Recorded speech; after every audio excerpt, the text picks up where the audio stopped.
Testing, testing. Oh, hello. Oh, are you checking in? Oh, well, welcome. Welcome to Vanilla's Villa. We're so happy to have you. This is episode 1 of Vacancy at Vanilla's, where there's always room for you. Guys, I really wanted to try to do a cute little theme. And I kind of thought of that name, Vacancy at Vanilla's, and I was like, that'd be cute if I did a little motel kind of theme. I got my little bell here, got a phone to take some calls, and my little signage. So this is the best that we're gonna get, because I don't have a recording studio. Obviously, we're in the comfort of my home. I mean my villa. We're in my villa, okay? So don't forget to book your stay. And you can hang out with me every week now. So how exciting is that? But yeah, I finally got the podcast going, so that's cool.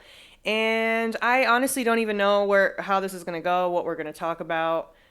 We're just gonna kind of fucking wing it every week. I wrote a few things down in my notes on my iPad. Because I'm trying to be professional. I was like, what if I get a little whiteboard and I hang it up behind the camera? And I was like, it's not that serious. It's not that serious. So it's just me and my besties hanging out. I just kind of wanted to feel like every time I go live on TikTok, everyone's like, it feels like we're in a FaceTime call. And that's just exactly the vibe that I want. But I guess I should introduce myself for those of you who don't really know me. Hi, my name's Emily. I live in LA. I am a dancer. And you want to know what's funny when I say that? So I'm a stripper, okay? But sometimes I'll meet someone at the fucking grocery store or somewhere totally normal, and I'm having a very normal small talk conversation with them, and they ask me oh, what I do for work, or sometimes I'll lie and I'll just make something up. But every now and then I'll just be like, oh, I dance, I'm a dancer. And they're like, wow, what, ballet or hip hop? And I'm like, first of all, the ballet sends me, because I'm like, bitch, am I built like I do ballet? Please, I don't fucking try to be funny. But that always is so funny to me, because I'm like, oh no, I'm a stripper. They're always like, oh, okay, well that's it's so weird, it's so awkward every single time. But yeah, that's basically all you need to know about me.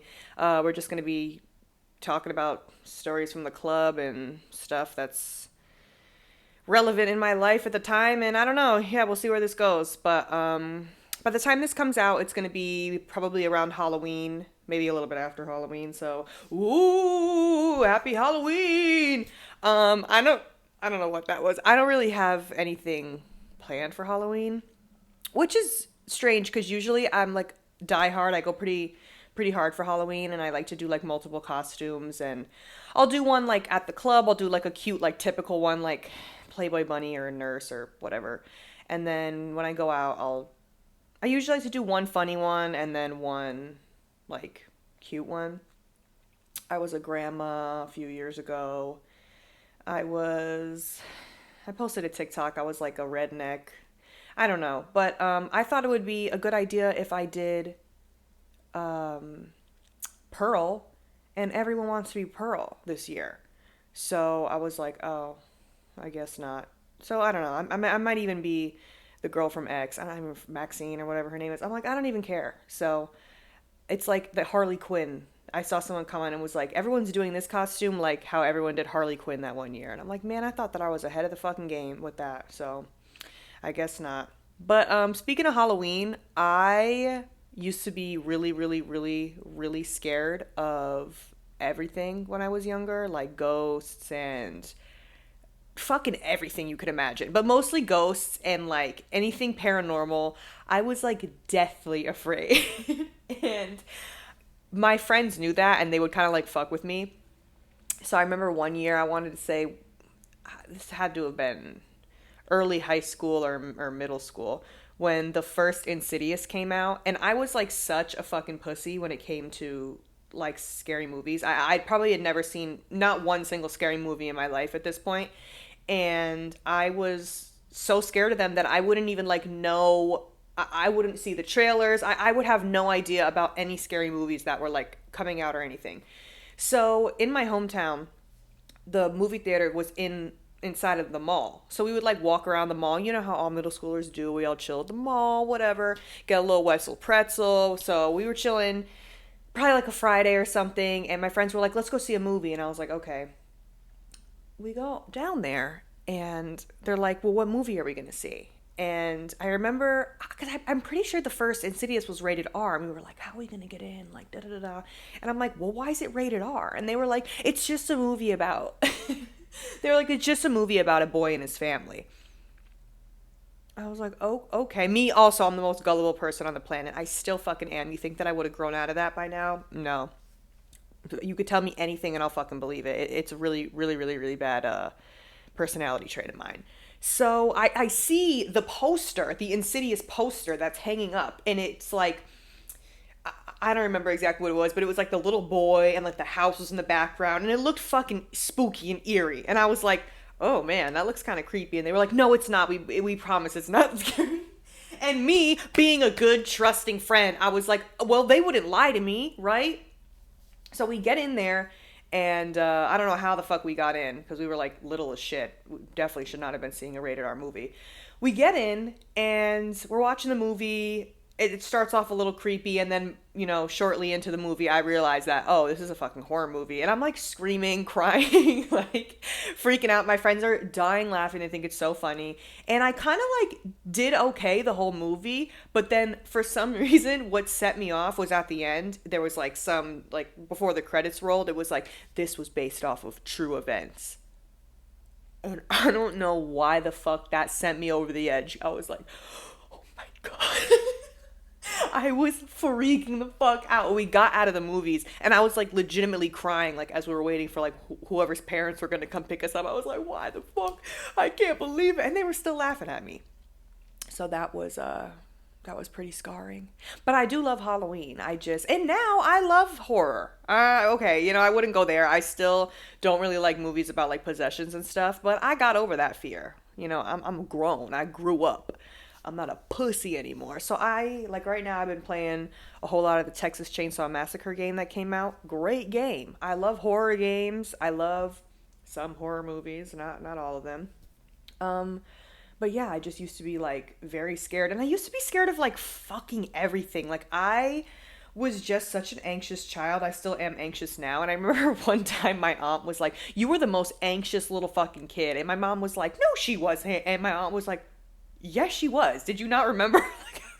And I was like, maybe my mom was in denial because my mom has anxiety too. I'm like, maybe she was just in denial, but I was very anxious. Everything would scare me. I had so many irrational fears, and I would go through like phases of having irrational fears. Like it used to be like the ghosts and the paranormal stuff. And then, like I remember one time someone told me like some stupid like ghost story about how there's this ghost that will come through your mirror at night when you're sleeping and that you shouldn't have your mirror like facing you when you're sleeping.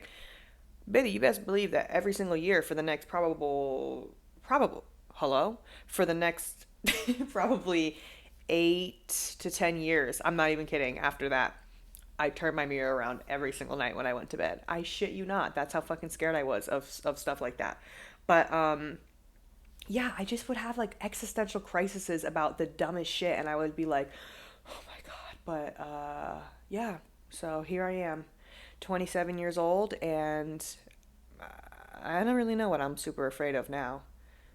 It's so stupid though, because I was always afraid of like, again, like I said, really irrational things, but never like logical things. Like I was never afraid of like my future or like things that would like happen to me. Like I always knew, like I always had this weird feeling deep down. I was like, I don't matter, like I know no matter what that I'm gonna be good, and like I'm gonna be like, money's never going to be a problem. I'm going to be able to take care of myself. Like I knew that I never wanted to go to college. Like when I first graduated, I went to like cosmetology school for a little bit when I graduated high school. Also, oh, almost dropped out of high school. Oh, spoiler. Well, technically I did drop out of high school. Okay. Here's the thing. I did drop out of high school, but I finished in night school. So basically what that was like was, I remember I was just kind of like fucking around. I didn't really give a fuck about school. Which was weird because in middle school and the first few years of high school, I was like pretty good. And then like middle of sophomore to like junior, senior year, I just like did not give a fuck. And I was like, honestly, I think I was like stupid and ridiculous as it sounds. I was like destined to become a stripper, man, because I just knew I was like, I don't need this shit. Like I know that I'm gonna be good. Like this is so stupid. And don't take my advice. Please do not follow in my footsteps. But I don't know. I just didn't really give a fuck about school. And I would like skip classes sometimes. And I was like really, really, really not doing well. So I remember one day I was in school and you know how back in the day in school they had like the, I don't know if they still have this because I feel like I went to school back in like fucking 1987 compared to some of these like young kids. They had like the speakers in each classroom. And if they needed to like call one of the kids down, they would like ring that particular classroom and it would be over like a loudspeaker and they would be like, oh, is so and so in the class, can you send them down to the office, right? I don't know if they still have that, but that's usually how it was. They would, if they needed you to come down to the office, they would call your specific classroom and then you would go down to the office. For some fucking reason, mind you, my high school was huge, like thousands of fucking kids in this high school. Over the entire school loudspeaker, they were like, we need Emily down to the office, Emily down to the office. I was like, what the fuck did I do? I'm getting all these text messages from my friends. They're like, what the fuck? What is going on? And I'm like, I don't know. So I go down there. They have me go sit with my guidance counselor. They're like, listen. She was like, you're not going to graduate. At this rate, you're not going to graduate. She's like, unless you get like all A's for the rest of the year and everything, you're not going to graduate. And even if I tried my hardest, like I'm not trying to sound like I was like a fucking idiot.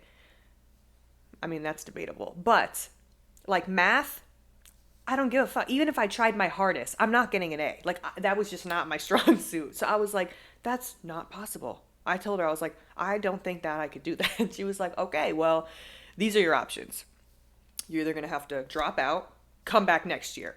I was like, oh, super senior? Hell no. No. I was like, no, that's not happening. She was like, I think the second one was like, you try to finish this year, and then with whatever credits you have, then you have to do summer school, and then you have to do like something, like it would take like 2 more years worth. I was like, what the fuck? No. And then she was like, your third option is you can go to night school. And I was like, all right, I'm listening. Tell me more. And she was like, so basically, night school, it's 2 days a week at night from like 5:30 to 9:30. And you kind of just take whatever courses you need until you get enough to graduate. And technically you would be done, say like we graduated the June of that year. She was like, you would be done like December of that year. So you wouldn't be able to walk with your graduating class, but like you would be done within that same year. And I was like, okay, that sounds a lot better. So basically I ended up dropping out. And I remember going to lunch that day and telling some of my friends, and a lot of my friends like went on to like some really fucking good schools, and some of them were like dentists and like doctors and fucking doing whatever the hell that they're doing. A lot of them like are very, very smart cookies. And I remember some of them were just kind of like, some of them were like, whatever, you'll be fine. And then I could feel the judgment from some of them. I was like, yikes. But yeah, so, and I went to night school, and that shit was crazy. Let me tell you. I pulled up to night school and I was like, it was like, I don't want to say it was like jail, but it was like, I saw so many people that like I used to see in high school that just like disappeared and I never saw again. And I was like, oh shit, they got you in here? I was like, oh my God, you're here too?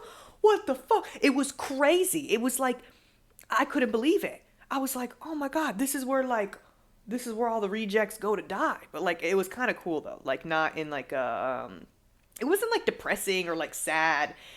It was just fucking, it just felt like school, but at night. And the classes were so easy.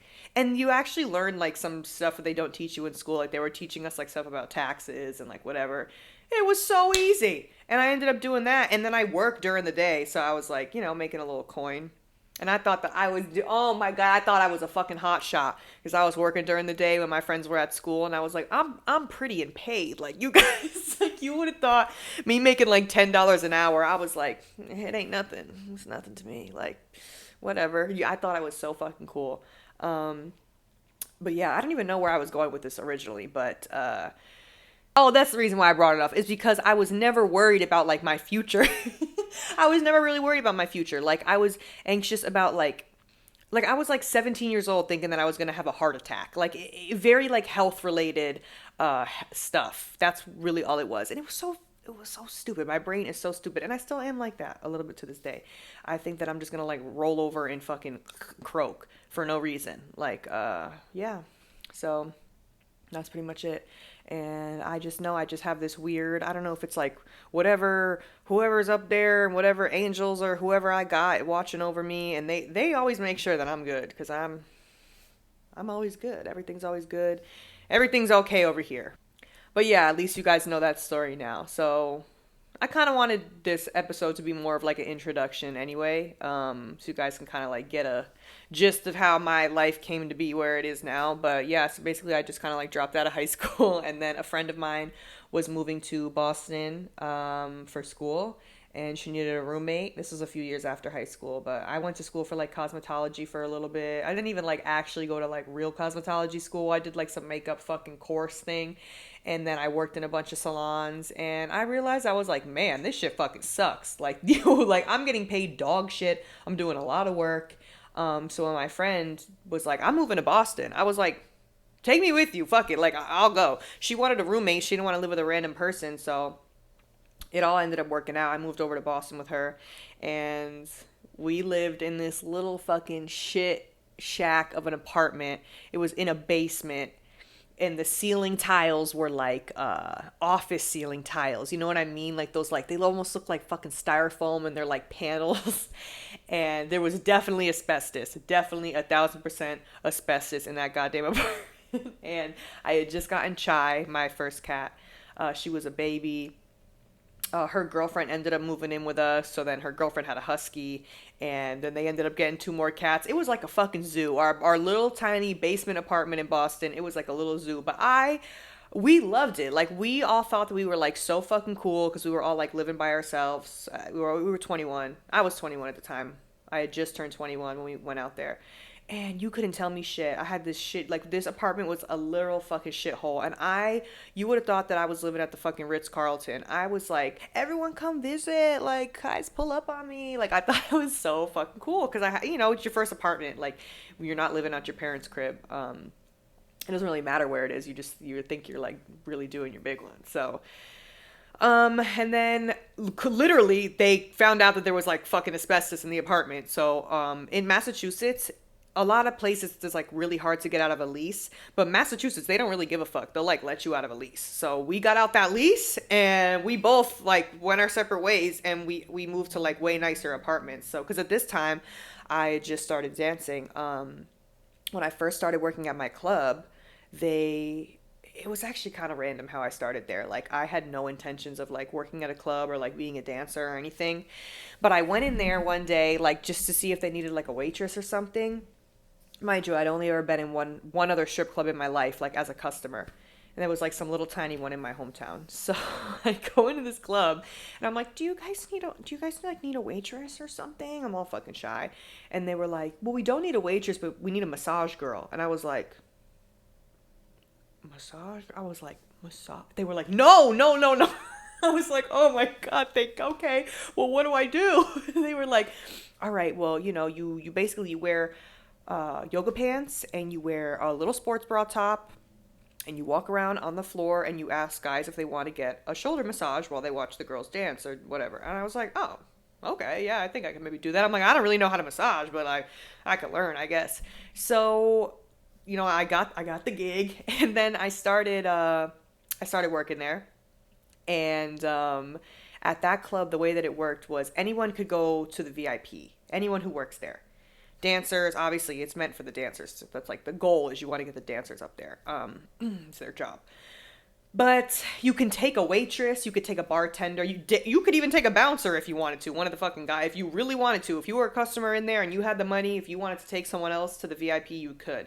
The only thing is that when you take a dancer to the VIP, the champagne room it was called, it's $500, and then you have to buy a bottle of champagne. The bottles start at around $200 and they go up from there. If you were to take anyone else who works there, like an employee who at the club, waitress, bartender, whatever, it's the $500 for them. So you still get the same amount as you would as a dancer. but you have to buy a $1,200 bottle of champagne, okay? Crazy. So you don't even get any of that money. The club gets all that money. So it's not all the time that guys are coming in there and taking girls that aren't dancers to the champagne room. So I had worked there for a few months. Also, I'm so fucking shy. I don't really ever even have to make conversation with these people because I just kind of go up to them. I'm like, do you want a massage? They either say yes or no. And if they say yes, they're like quiet the whole time. You're just giving them a little fucking shoulder rub. So I don't really even know how to like talk to men, how to like convince them to spend money. And there was this one day where it was these two guys, they come in, like just businessmen looking dudes. They come in, and as soon as they got there, I just went up to one of them and I was like, "Hey, you want a massage?" And one of them was like, "Yeah." The other dude's sitting there by himself. So, he's kind of free game. One of the dancers goes over to the friend. She talks to him for all of 30 fucking seconds. And she was like, "Well, we're going to go to the champagne room. So, we'll see you guys later." So they're walking over like they're going to go. And then he looks at me and he's like, "Do you want to go?" And I was like, "Yeah, I guess." I was like, "I guess so." Like, fuck.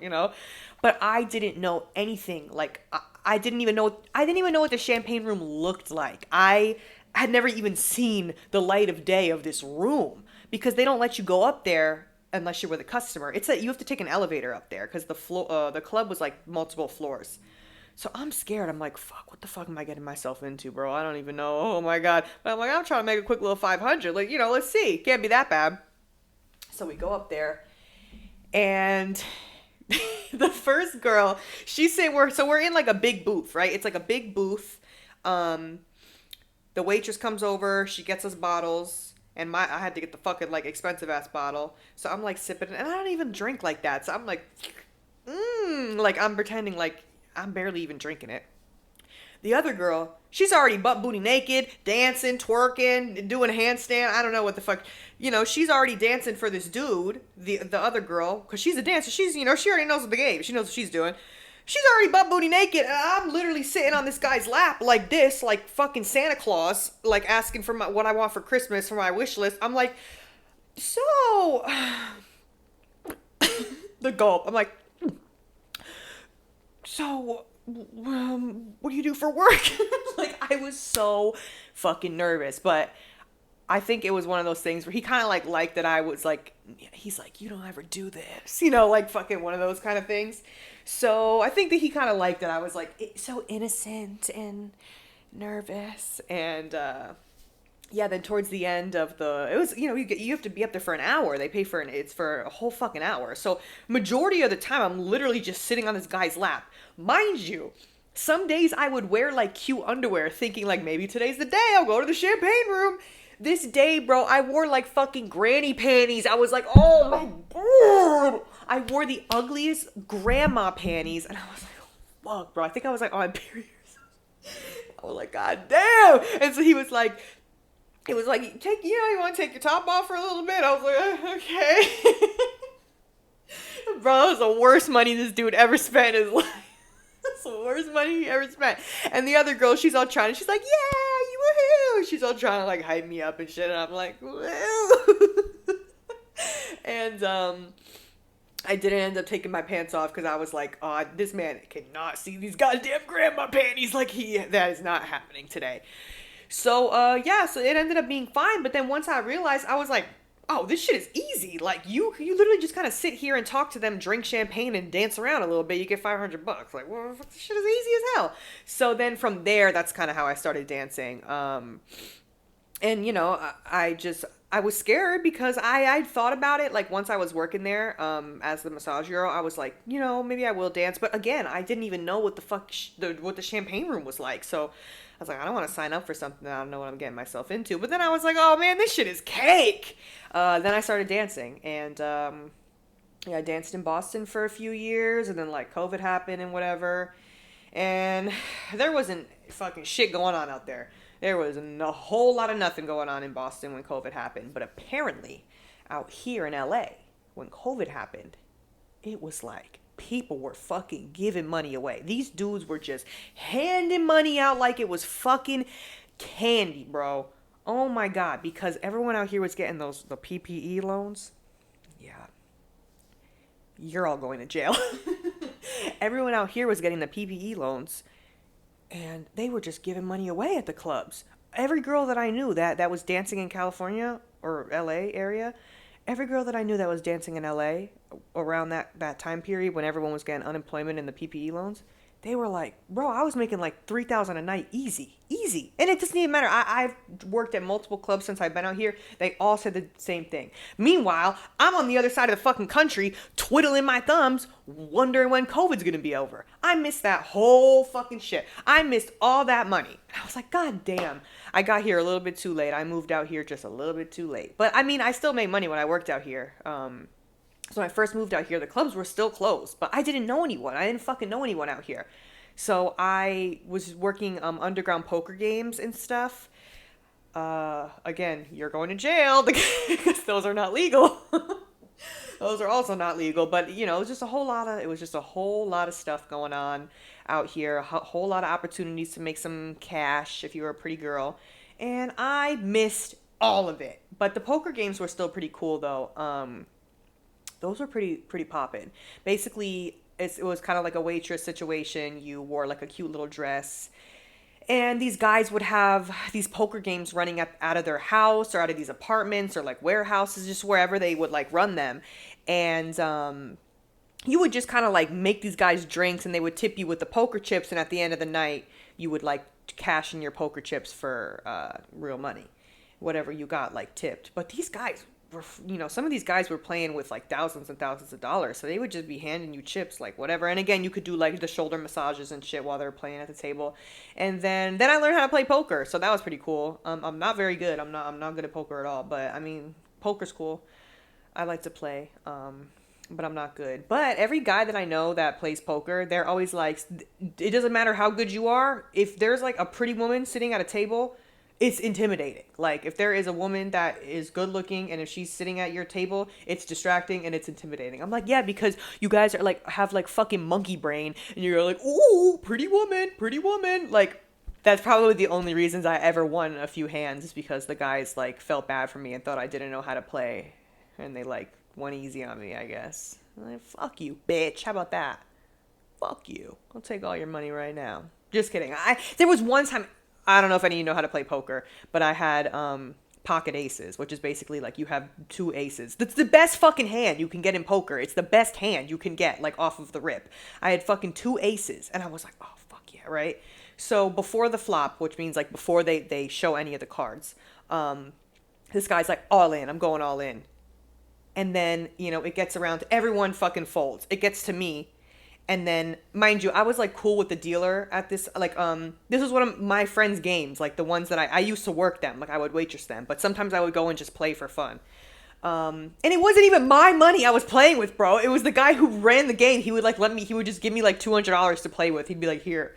It wasn't even my fucking money. I wasn't even losing anything out of my pocket. So then the dealer looks at me and she's like, he's trying to be nice. Like he's telling you to, you know, he's telling you to fold. Like he obviously has a good hand. Oh my God. And I panicked and I fucking folded. I was like, oh, and everyone was staring at me. He was like, come on, you know, I'm trying to be nice. Like you really should fold. And I panicked and I fucking folded. And then I felt so stupid because I would have won. I would have won the fucking, because then they showed the cards and I was like, God damn it. You guys all got in my fucking head. You got in my fucking head. You guys watched, what's that show? What's it called? Hold on. It's on Hulu. It's like something Friends. Smiling Friends. You ever seen Smiling Friends? And you know that episode where he's like, you guys are in my head. You're in my fucking head. That show is ridiculous, but really good. And that guy's voice from that show, too. His name's like Zach something. He's like the weirdest voice. He also voices one of the characters, or a few of the characters on the High on Life, or whatever, High Off Life. The game made by the same guy who does Rick and Morty, Justin Roiland. Also, going to jail. But apparently, I don't know what, his charges got dropped or whatever, so maybe he's not going to jail, but I still don't know how I feel about that guy. Don't know how to feel about him, so maybe he will go to jail. You never know.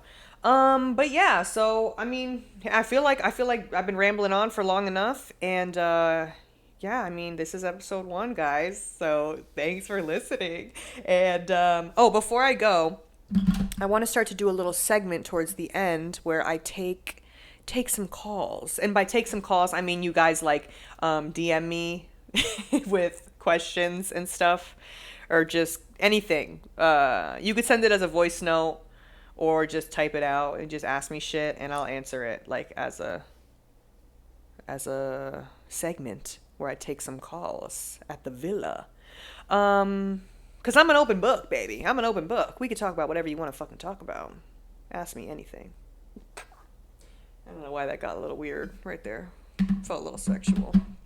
Do you feel the tension between us? I feel the tension between us. All right, let's not make this weird. Okay, thank you so much for tuning in. I hope you come back and stay with us soon at Vanilla's Villa. All right, bye. See you guys next week.